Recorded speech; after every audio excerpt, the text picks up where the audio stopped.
We're making chicken Kievs. These are insanely good. When you cut them open, you get that beautiful crispy shell, and then the garlic butter in the center just oozes out. These are so easy to make as well, and there's many ways you can cook them. Let's do it. Now we'll start off by making our garlic butter. I'm using a shallot for this, or shallot, however you want to pronounce it. Slice off the tip and then peel it. I am only using half as well, so save the other half for another dish. Make very thin slices across, as well as making that horizontal slice. We want this to be as small as possible. Then dice this into small pieces, and this is known as brunoise. It doesn't have to be too fine because it is going in the blender.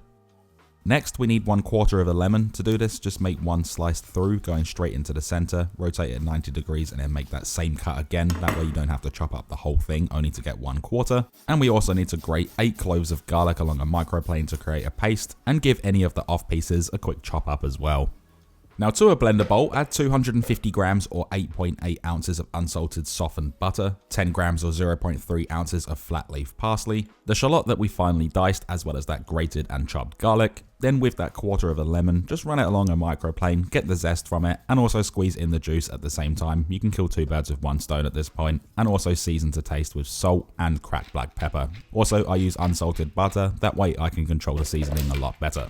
Let's then get this connected onto that blender base, secure the lid so nothing goes flying around your kitchen, and blend this up until everything's come together. It's nice and smooth, it's softened up a little bit, and you might need to scrape the bowl a couple of times to get that. With that done, we are going to need a piping bag with a medium-sized flat nozzle. Let's then get that in there and secure this up. I'm also folding down the sides like a little pirate hat. It's just going to make it a bit cleaner for everything. And if you don't have a piping bag, you can use a spoon, but it's a lot harder. I do recommend trying to get a piping bag for this. Add in all of the garlic butter. Make sure everything's in there. Don't waste any of this because it is the exact amount we need for this.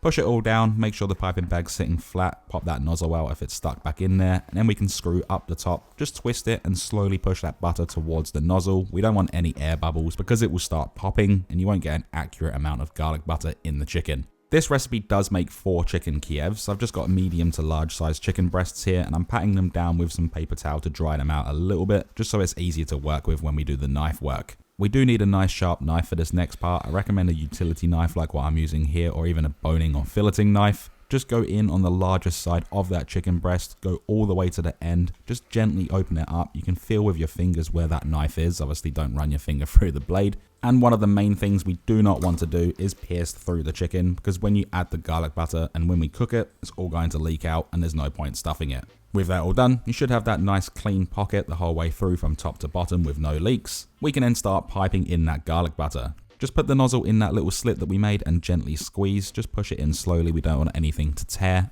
And the amount of garlic butter we've made here will fill 4 chicken breasts, exactly the amount we need. Also, just don't overstuff them and use too much garlic butter. Now once you have this done, just put them on a tray and we're going to put them in the freezer for about 20 minutes just to firm up that butter a little bit, because if it is too soft when we go to fry it or bake it in the oven, it's all just going to come out even through the penne or the crumb that we're going to be doing. So just chuck these in the freezer for about 20 minutes. Whilst we're waiting for that, we can crack 4 eggs into a bowl, and we're also going to add in 1/4 of a cup or 60 milliliters of whole milk. Get in there with a whisk, break up those yolks and mix everything until everything's combined and you have that vibrant orange color. Add 1.5 cups or 180 grams of plain all-purpose flour to a tray. You can season this with any of your favorite seasonings. We're also going to add 2 cups or 100 grams of panko breadcrumbs to another tray, and same again, season it to your liking. Let's then get the chicken out of the freezer and season it with salt and cracked black pepper. I used about 15 cracks worth of pepper here.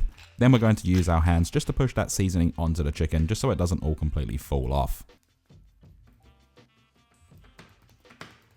Now when you're ready to go, add the chicken into the flour. I recommend doing this one at a time just to make it easier. Make sure you coat everything, get in all of the little nooks and crannies. There might be a couple of little air pockets as well. Just be careful of that and shake off any excess. Move it over to the egg wash, do the same thing again, just rub that all over, make sure all of it's covered, and then finally straight into the panko breadcrumbs. One more time, just push everything in there. Make sure you get in all of those little nooks and crannies, especially where that slit for the garlic butter is. Now you can leave it at that, or put it back into the egg wash and do a double crumb. Just make sure everything's coated again, then back into the panko breadcrumbs. Make sure you dust everything off as well so there's not too much excess. And what you should have is these beautiful chicken Kievs that are now ready to cook. Now to cook these, I am going to be frying them in vegetable oil. If you don't want to fry these, you can do them in the oven or an air fryer. The choice is up to you, and I'll leave details about that in the description.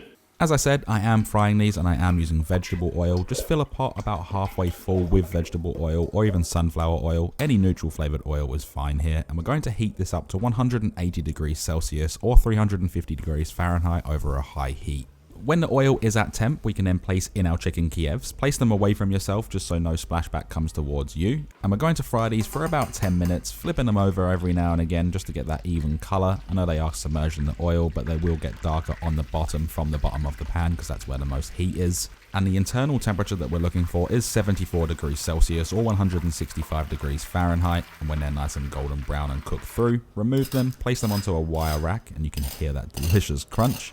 Season them with a little bit of sea salt flakes. I know we have seasoned them throughout, but it's nice to add that finishing touch. Then use a sharp knife and slice that chicken Kiev in half, and to reveal that beautiful oozing garlic butter center and that perfectly cooked chicken breast. This looks incredible. Now, with everything said and done, there is only one thing left to do. And that is, of course, we can then dig in.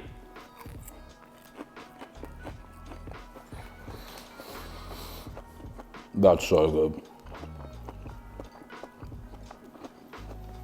Oh yeah. Honestly, I reckon that's one of the tastiest things I've made in quite a while. The crunch, the breading on the outside is the perfect texture. That chicken's juicy in the center, and then the garlic butter, oh, it just goes so well with everything. Definitely do make this. Thanks for watching, and make sure you give the video a like as well. Helps me out more than you believe.